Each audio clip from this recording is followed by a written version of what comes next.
I'll be talking about my personal project, A Portrait a Day, which I started on January 1st of this year. Every single day I go out and make one portrait of one different person. I can't shoot more than one on one day and stockpile them. Each photo you'll see has been taken on that day. And on the website, which I try and update as often as possible, usually 3 or 4 times a week, there's a description, a story about every single person I photographed here.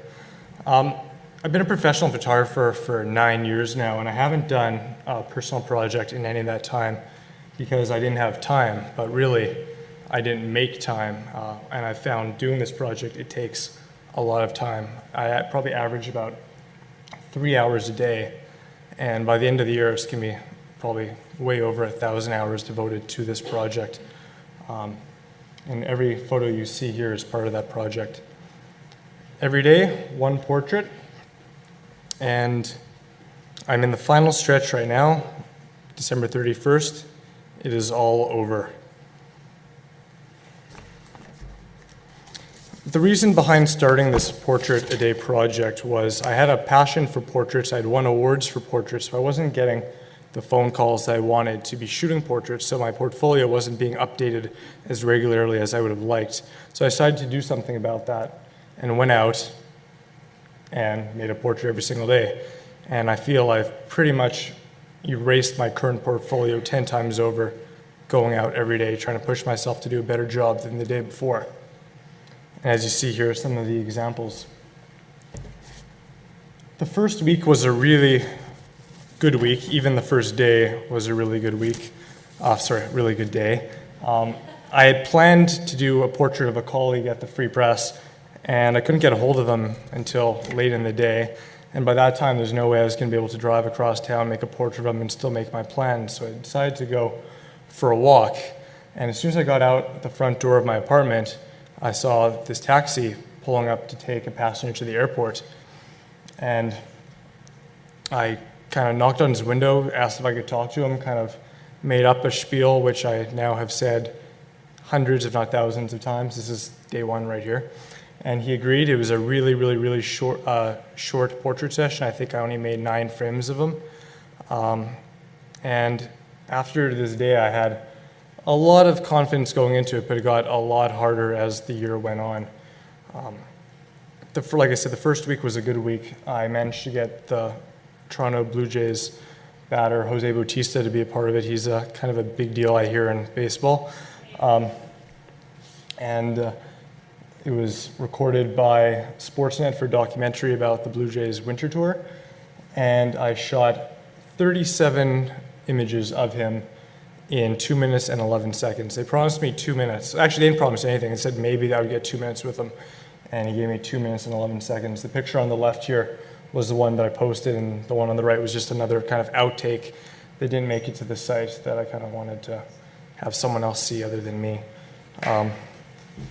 So I do this every single day regardless of where I am. I had an assignment, a dream assignment, covering the Tour de France in France this past July, so I did a month of portraits in July, which was fantastic. Some of these portraits are amongst my favorites of the entire project, but I don't really speak French, which made it extremely difficult, but with the help of my girlfriend, we made it through, and I found the culture was a lot more open and responsive to my request of portraits of strangers than here in Winnipeg. I think only 2 people of the 30 days I shot there actually said no, where in Winnipeg I could ask 20 people at a bus stop before someone will agree. And when they actually do agree, it turns out they are an artist as well. So there's a disproportionate amount of artists in this project too that are regularly found in the community. But happy to have them. This is one of my favorite portraits of the project too, of a man named David Lipnowski, who holds a Guinness World Record for the largest bicycle, I believe. I think he has 3 now. These were done in Montreal on a vacation. The guy on the left was a performer during the Just for Laughs festival, and the man on the right is the only person that I know that I'll be showing you, and it's my grandfather on his 94th birthday. All the images you see here were all strangers I've never met before. I managed to get Commander Chris Hadfield, one of the shorter ones at a 38-second portrait session.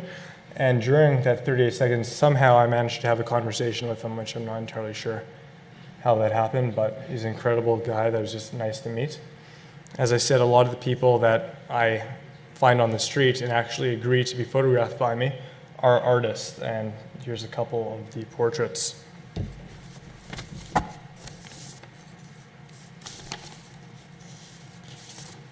I've learned also a lot about group dynamics approaching people on the streets. I've learned that you can't ask a group of people because everyone will diffuse the responsibility onto someone else and no one will actually agree, and you'll walk away and feeling really disappointed.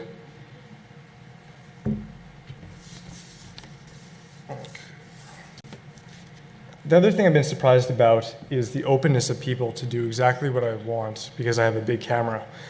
I kind of use the camera as a passport into people's lives, so I'm always surprised when I ask people to do crazy things like lie down in a flower planter on Osborne, and they do because they think it will make for good pictures, so happy to hear that. This is Eric Pyle, who's known on the streets of Winnipeg as Eric the Great. He's a street performer, but what I didn't know was he was also the headliner of an 80s, 90s band based out of Winnipeg called the Ludwigs, which toured internationally.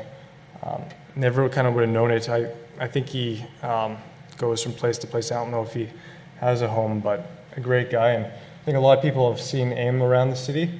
Everyone knows him kind of as that guy that wears short shorts and drives a red scooter, but I got to sit down and talk to him, and he told me way more than I ever want to know, including his time in the porn industry in Toronto. So, yeah, but a really interesting guy too, and he's 73 years old and still has that crazy energy. So that's it. Thanks so much, guys.